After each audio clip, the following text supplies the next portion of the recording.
এখানে জাস্ট দুর্দান্ত চমৎকার দেখতে পাচ্ছেন। এখানে যে কোনো ছবিকে জাস্ট কাজে লাগিয়ে কার্টুন ফেস তৈরি করা যাচ্ছে। আজকের পর থেকে জাস্ট 2 সেকেন্ডের মাধ্যমে আপনি যে কোনো ফটোকে কার্টুন ফেস করে নিতে পারবেন।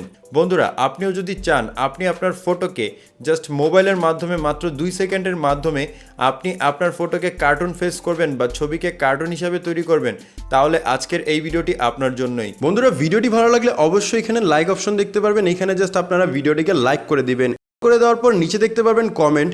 এখানে সিম্পলি আপনারা নাইস লিখে একটি কমেন্ট করে নেবেন। ধন্যবাদ। বন্ধুরা, যে কোনো ছবিকে কার্টুন ছবি তৈরি করার জন্য এরকম একটি অ্যাপ্লিকেশন আপনাদের প্রয়োজন পড়বে। অ্যাপটিকে যখন আপনারা প্রথমবার ওপেন করবেন, অ্যাপটির এরকম ইন্টারফেসটি দেখতে পারবেন। আপনারা সিম্পলি কন্টিনিউতে ক্লিক করে নেবেন। এখন এখান থেকে অনেকগুলো প্রিসেট আপনারা দেখতে পারবেন। কার্টুনের প্রিসেট, অনেকগুলো প্রিসেট এখানে দেওয়া থাকবে, যেগুলোকে চাইলে আপনি ইজিলি ইউজ করতে পারবেন। ইউজ করার জন্য সিম্পলি আপনারা কি করবেন, ইউজের উপর ক্লিক করবেন। ইউজের উপর ক্লিক করলে এখান থেকে ছোট্ট একটি অ্যাড আসবে। যেহেতু এর একটি ফ্রি অ্যাপ, এর জন্য এখানে অ্যাড আসবে। আপনারা অ্যাডটাকে কেটে দিবেন। অ্যাডটাকে কেটে দেওয়ার পর আপনাদের ফোন থেকে অ্যালাউ ব্রাউজারটি চাইবে, আপনারা জাস্ট অ্যালাউ করে দিবেন। অ্যালাউ করে দিলেই আপনাদের ফোন থেকে এখানে দেখতে পারবেন গ্লারিটি শো হবে। এখন এই গ্লারি থেকে আপনাদের ছোট্ট একটি ফটো সেট করতে হবে। এখান থেকে জাস্ট আমরা এই ফটোটিকে নিলাম।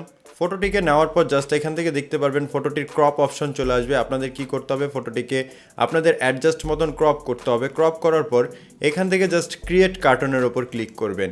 ক্রিয়েট কার্টুনের উপর যখনই ক্লিক করবেন দেখতে পারবেন এরকম ইন্টারফেসটি চলে আসবে এবং এখানে জাস্ট 100% লোডিং হতে কিছুটা সময় নেবে। সময় নেওয়ার পর জাস্ট সিম্পলি এইরকম অপশনটি আসবে, আপনারা ক্রসে ক্লিক করে দিবেন।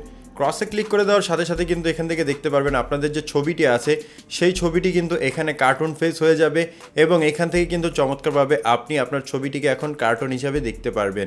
এছাড়া আপনি যদি একটু নিচের দিকে চলে আসেন তাহলে এখান থেকে আপনি অনেকগুলো অপশন পেয়ে যাবেন, যেটার মাধ্যমে চাইলে আপনি ব্যাকগ্রাউন্ডকে কিন্তু চেঞ্জ করতে পারবেন। তাছাড়া এখানে আরও কিছু অপশন দেখতে পারবেন। এখানে এগুলোর মধ্যে যদি আপনি ক্লিক করেন তাহলে এই ছবি হুবহু এই ছবির মতো কিন্তু আপনার ছবিটি দেখাবে এবং ব্যাকগ্রাউন্ড অনেকটাই চেঞ্জ হবে, যা দেখতে অনেকটাই মাস্কুলার এবং খুবই চমৎকার লাগবে। তো এখন জাস্ট দেখবো কিভাবে এই ছবিটিকে জাস্ট আপনি আপনার গ্যালারিতে সেভ করবেন। গ্যালারিতে সেভ করার জন্য জাস্ট সিম্পলি আপনাদের এখানে টিক মার্কে ক্লিক করতে হবে এবং এখান থেকে কিন্তু জাস্ট দেখতে পারবেন সেভ টু গ্যালারি লেখাটি চলে আসবে এবং এই ছবিটি কিন্তু আপনাদের ফোনে সেভ হয়ে যাবে। তো চলুন এখন দেখে নেওয়া যাক কীভাবে এই অ্যাপ্লিকেশনটিকে ইনস্টল করতে হয়। অ্যাপটিকে ইনস্টল করা একেবারে ইজি কাজ। আপনি প্লে স্টোরে চলে যাবেন, দেন এখানে সার্চ করবেন কার্টুন লিখে সার্চ করলে এখান থেকে টুন অ্যাপ এই অ্যাপ্লিকেশনটি পাবেন এবং এই অ্যাপ্লিকেশনটির লোগোটি আপনি দেখতে পারবেন। এই অ্যাপটিকে জাস্ট আপনাদের একবার ডাউনলোড করে ইনস্টল করে নিতে হবে। তো এই ভিডিওটি আপনাদের কাছে কেমন লেগেছে তা অবশ্যই আমাদের কমেন্ট করে জানিয়ে যাবেন এবং এই ভিডিওটি ভালো লাগলে চ্যানেলটিকে সাবস্ক্রাইব করে রাখবেন। ধন্যবাদ।